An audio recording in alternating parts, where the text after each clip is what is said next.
Selanjutnya adalah signematik dan paradigmatik.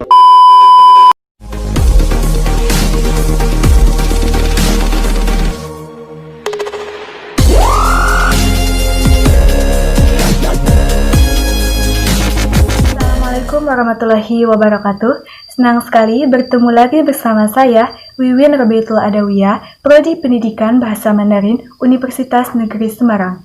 Di video kali ini, saya akan menjawab beberapa soal materi perkuliahan pengantar ilmu budaya. Oke, langsung saja soal nomor 1. Oke, sebelum ke soal, saya akan menjelaskan dulu sedikit tentang kajian budaya. Jadi, menurut Quentin-Rat, budaya adalah keseluruhan sistem, gagasan, tindakan, dan hasil karya manusia yang dalam rangka kehidupan masyarakat dijadikan sebagai miliki diri manusia dengan cara belajar. Oke, soal nomor 1 yaitu, coba sebutkan salah satu gagasan, tindakan, dan hasil karya manusia di daerah Ciamis, Jawa Barat. Kebudayaan yang ada di daerah Ciamis, Jawa Barat adalah Kampung Adat Kuta. Kampung ini unik sekali karena mereka masih tetap mempertahankan warisan adat leluhur, yaitu dengan tetap mempertahankan bangunan rumah panggung berbahan dasar kayu dan bambu, dan juga tetap mempertahankan sebuah ritual, yaitu ritual nyuguh. Alasan kenapa mereka masih mempertahankan bangunan rumah panggung karena mereka meyakini bahwa ketika ada salah seorang warga yang memaksa membangun rumah dari panggung, maka akan terjadi bencana. Tidak hanya pada satu orang saja, tetapi berdampak pada satu kampung. Hal ini sudah menjadi amanah dari leluhur, tidak boleh membangun rumah dari tembok, tetapi harus panggung. Bentuknya harus persegi panjang, tidak boleh menyuku, tidak boleh menggunakan genting, tetapi harus memakai injuk. Bahan dasar untuk membuat rumah panggung juga banyak terdapat di alam. Ritual nyuguh ini diadakan pada bulan Maulid Nabi. Warga Kampung Adat Kuta memberi sesaji yang juga merupakan ungkapan rasa syukur masyarakat atas rezeki yang diberikan. Kesempatan itu mereka manfaatkan sebagai suatu upacara permohonan untuk dihindarkan dari malapetaka yang menimpa masyarakat. Ritual nyuguh ini dilakukan dengan diiringi berbagai kesenian untuk mengawali rangkaian nyuguh, mulai dari ronggeng atau seni ibing yang melibatkan tamu. Selain itu, ada juga kegiatan mengarak dongdang atau jambana yang berisi aneka makanan tradisional. Di belakangnya diiringi para warga dengan membawa bekal untuk dimakan di sebuah tempat.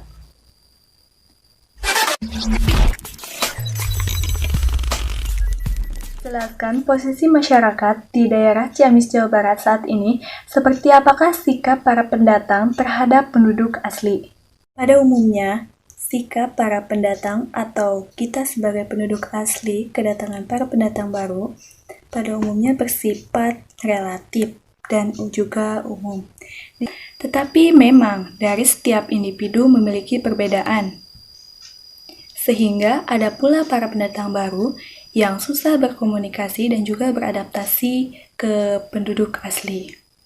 Kita sebagai penduduk asli hendaknya untuk menyapa dan menyambut mereka supaya mereka bisa beradaptasi di lingkungan kita.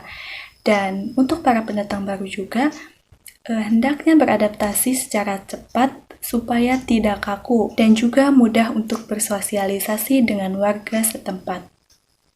Meskipun dari pendatang baru dan kita sebagai penduduk asli memiliki perbedaan, tetapi hendaknya kita menjaga perbedaan itu supaya tidak terjadi perpecahan antar bangsa dan tetap menjaga persatuan antar bangsa.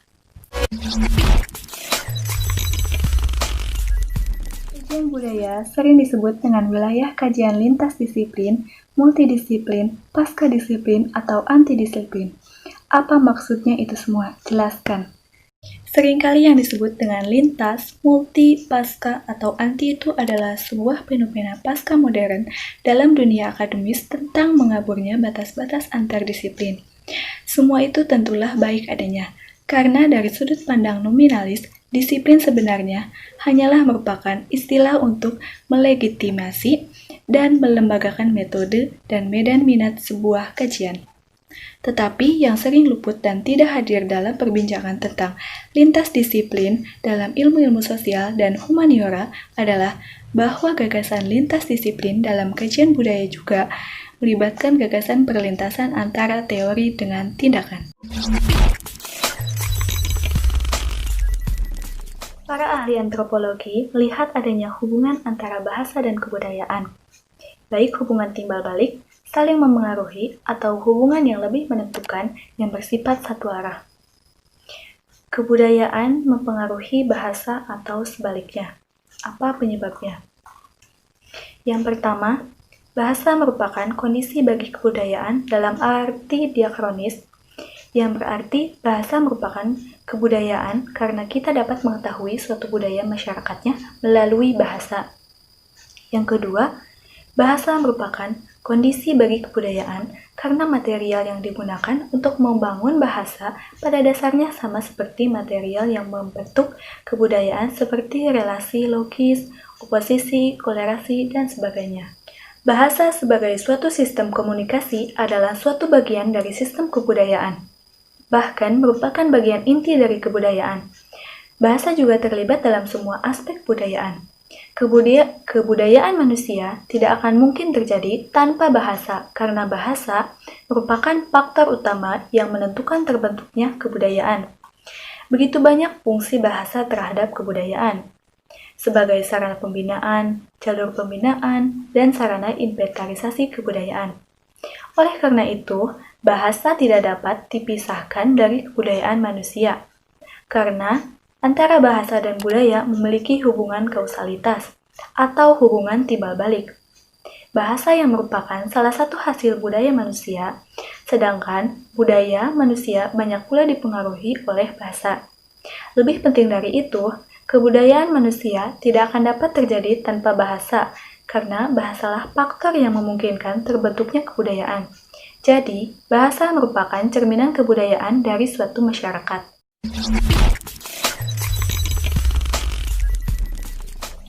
Ada 5 pandangan Ferdinand de Saussure yang kemudian menjadi peletak dasar dari strukturalisme Levi-Strauss, yaitu pandangan tentang penanda dan petanda, bentuk dan isi, language dan parole, sinkronik dan diakronik, serta siktamatik dan paradigmatik.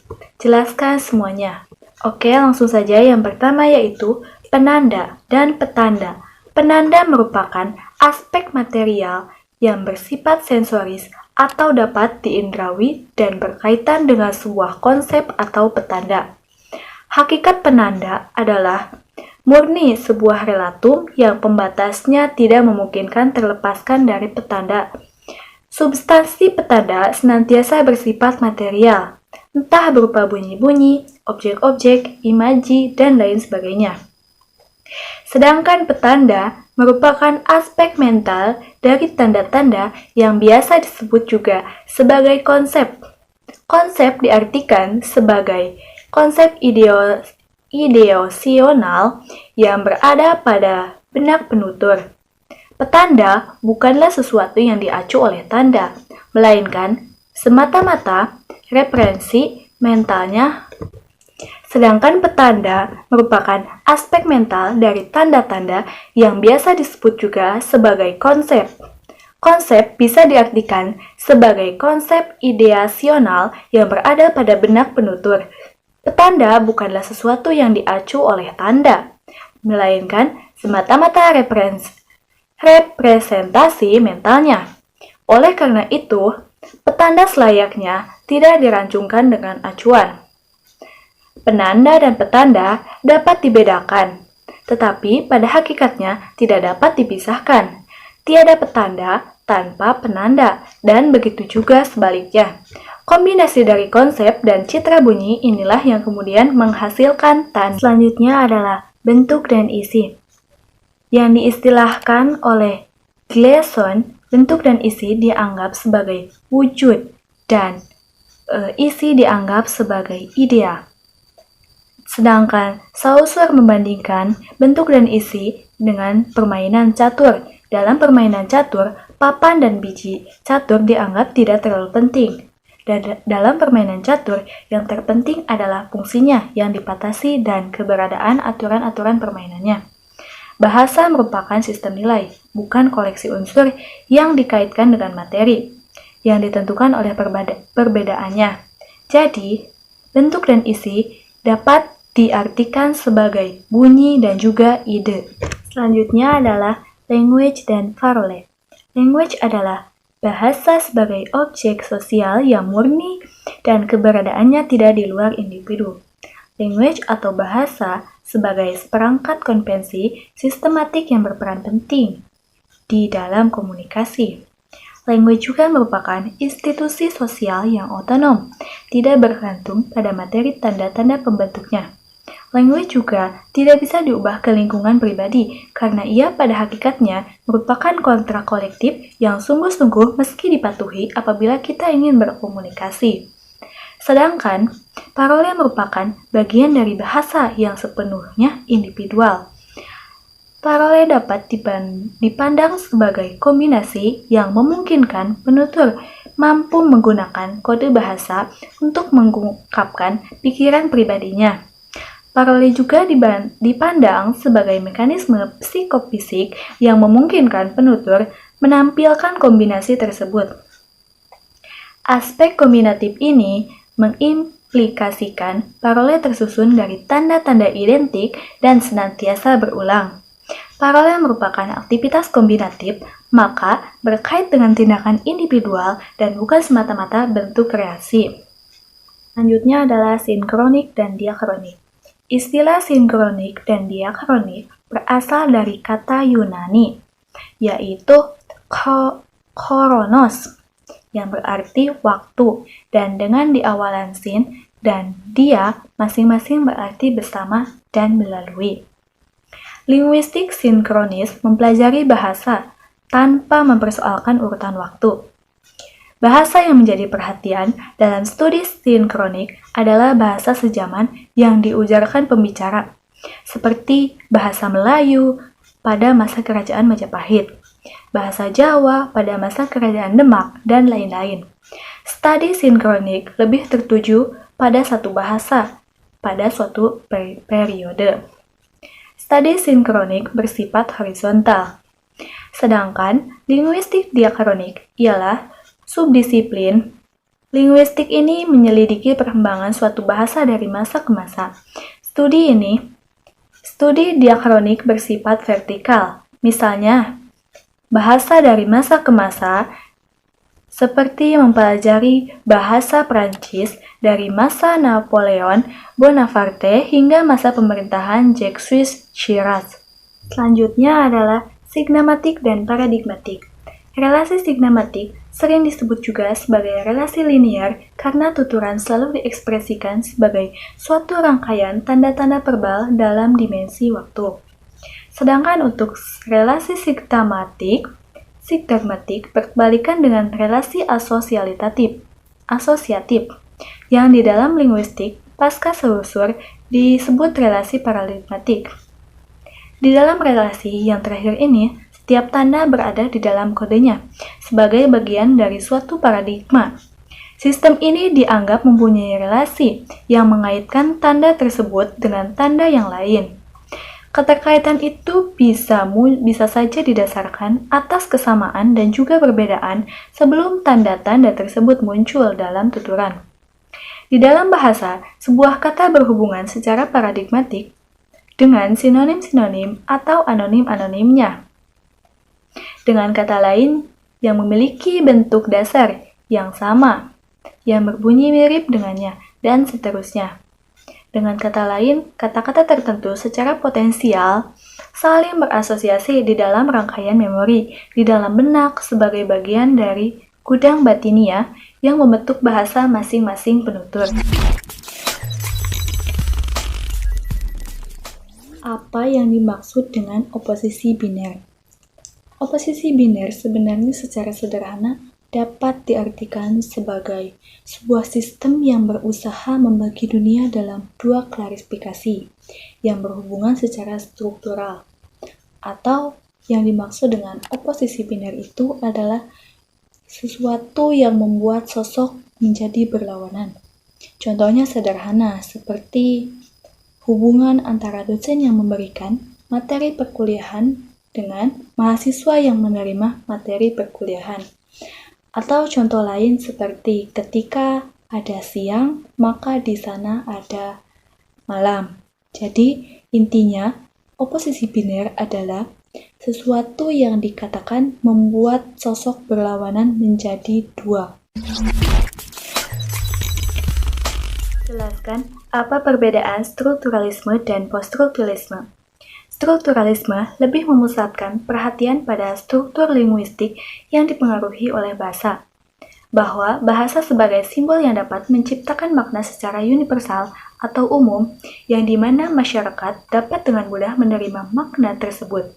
Sedangkan poststrukturalisme tidak melihat adanya kestabilan dan universalitas makna dalam bahasa, serta memproduksi realitas baru dalam bahasa. Contohnya seperti pengguna kartu kredit yang digunakan untuk transaksi jual beli atau barang dan jasa. Dalam strukturalitas, melihat bahwa ada pemaknaan bahasa dalam penggunaan kartu kredit tersebut yang bersifat universal dan diterima masyarakat, yaitu digunakan untuk jual beli barang atau jasa dengan cara digeserkan ke alat tertentu. Sedangkan dalam poststrukturalisme melihat adanya kekurangan dalam penggunaan kartu kredit. Jika pengguna tidak membayar dengan tepat waktu, maka akan dikenakan sanksi. Jadi, antara strukturalisme dengan poststrukturalisme ada hubungannya. Jelaskan perjuangan kaum feminis di Indonesia dalam memperjuangkan hak dan martabat wanita Indonesia. Gerakan feminisme di Indonesia lahir dipengaruhi oleh berbagai kondisi historis sejarah perjuangan bangsa. Di berbagai penjuru Indonesia, kita jumpai banyak tokoh terkemuka yang tampil membela hak rakyat. Perhatian pokok mereka tidak semata-mata membela kaumnya saja, tetapi pada perjuangan bersenjata melawan Belanda, seperti yang dilakukan oleh Cut Mutia dari Aceh, Roro Gusik di Jawa sebagai istri Untung Surapati, di Maluku Marta Tiahahu membantu Patimura, di Sulawesi Selatan Emi Sailan giat dalam perlawanan melawan Walter Mongisindi. Tahun 1879, sejarah feminisme ketika zaman kolonial telah dipelopori oleh Raden Ajeng Kartini. Ia muncul akhir abad ke-20, tidak seperti saudara laki-lakinya yang disekolahkan di Universitas Leiden Negeri di Belanda. Ia merasa terhina oleh adanya perkawinan pemaduan atau poligami. Ia kemudian mempelopori dibukanya sekolah untuk mendidik wanita. Setelah itu, lahirlah tokoh feminisme di Jawa Barat, yakni Dewi Sartika. Pada tahun 1912, organisasi perempuan yang pertama adalah Poetri Mardika, yang lahir tahun 1912. Organisasi ini memiliki hubungan dengan organisasi nasional yang pertama, yaitu Budi Utomo. Setelah Putri Mardika berdiri, muncullah perkumpulan perempuan lainnya yang bernama Putri Sejati dan Wanita Utama. Selanjutnya, gerakan pembaharuan Islam Muhammadiyah yang terbentuk tahun 1917 telah melahirkan organisasi wanita Aisyah pada tahun 1920 dan kemudian diikuti oleh organisasi perempuan kaum Katolik dan Protestan. Perempuan di Indonesia kini berada dalam suatu era transisi kebudayaan. Ia memiliki peran ganda yang tidak ringan. Ia harus dapat berhati-hati menentukan posisi dan perannya, hingga dalam melakukan kegiatannya, hendaknya tidak menjadi korban berbagai kepentingan individu maupun kelompok. Swasta maupun birokrat harus selalu berada dalam koridor etis dan moralis. Berikanlah perlindungan hukum yang layak padanya, karena perempuan Indonesia akan memberi kontribusi yang penting terhadap kesejahteraan keluarga, bangsa, negara, dan agamanya. Kemudian, pada tahun 1920, muncullah organisasi Sarekat Rakyat yang menyuarakan peningkatan upah dan kondisi kerja yang baik bagi kaum perempuan. Disusul kemudian oleh lahirnya organisasi lainnya yang memperjuangkan perlunya pendidikan bagi kaum perempuan. menentang perkawinan anak-anak, permaduan, serta perdagangan perempuan dan anak-anak. Pada tahun 1928 sampai 1930, marak tumbuh berbagai organisasi perempuan. Dan pada tahun 1928 muncullah 30 organisasi, di antaranya Persatuan Perempuan Indonesia atau PPI yang menyuarakan reformasi pendidikan dan reformasi perkawinan. PPI kemudian namanya diganti menjadi Perikatan Perhimpunan Istri Indonesia atau PPII yang menyuarakan penghapusan perdagangan perempuan dan anak. Organisasi Istri Sedar pada tahun 1930 masih tetap menyuarakan anti-poligami dan perceraian. Organisasi perempuan berkembang pesat pada tahun 1930. Meskipun sedikit orang Indonesia yang akan mengklaim diri sebagai feminis, kata tersebut sah digunakan untuk sebagian besar gerakan perempuan jika kita memahami feminisme secara mendasar sebagai analisis masalah perempuan dan bertindak untuk melawan diskriminasi terhadap perempuan.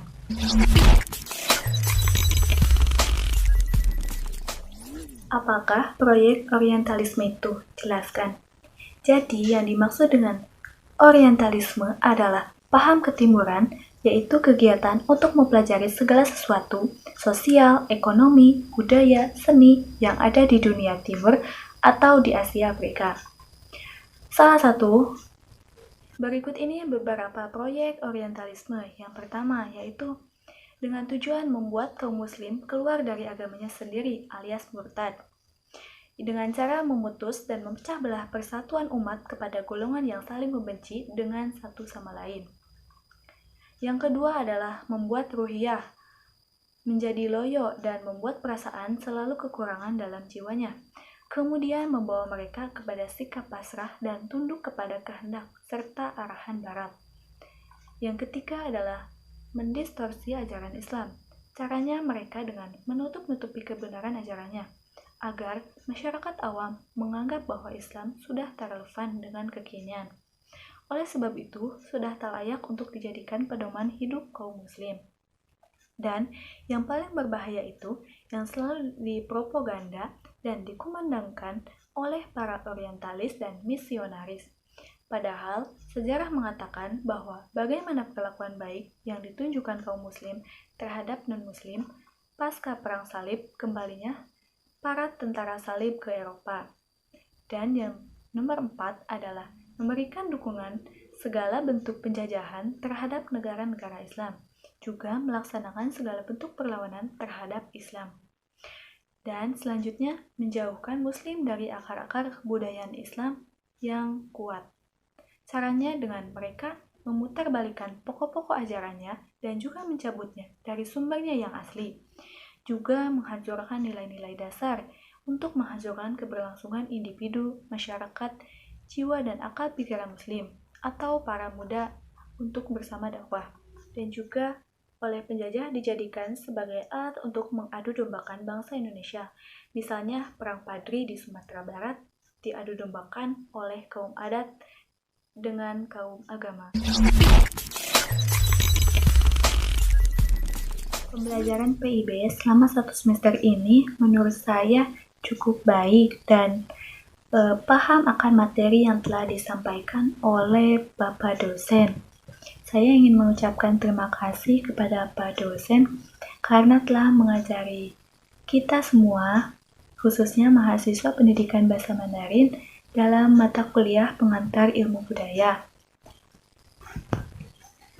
Selama perkuliahan berlangsung, saya dan teman saya memahami materi pengantar ilmu budaya hanya melalui Elena saja, atau menggunakan WhatsApp. Tetapi, mungkin jika ada baiknya, sesekali menggunakan aplikasi Zoom Meeting, supaya antara mahasiswa dengan dosen bisa berinteraksi dengan baik, dan juga bisa berkomunikasi dengan lancar. Dan juga, saya sangat senang karena dengan adanya mata kuliah ini, saya bisa tahu budaya-budaya di Indonesia yang sebelumnya memang saya tidak pernah tahu. Bahkan budaya yang ada di daerah sendiri pun saya bisa pergi ke tempat tersebut karena kemarin ada tugas UTS, sebelumnya saya pun tidak pernah. Sekali lagi saya ucapkan terima kasih kepada Pak dosen atas pembelajaran mata kuliah pengantar ilmu budaya selama 1 semester. Oke, itu saja yang dapat saya sampaikan. Terima kasih. Wassalamualaikum warahmatullahi wabarakatuh.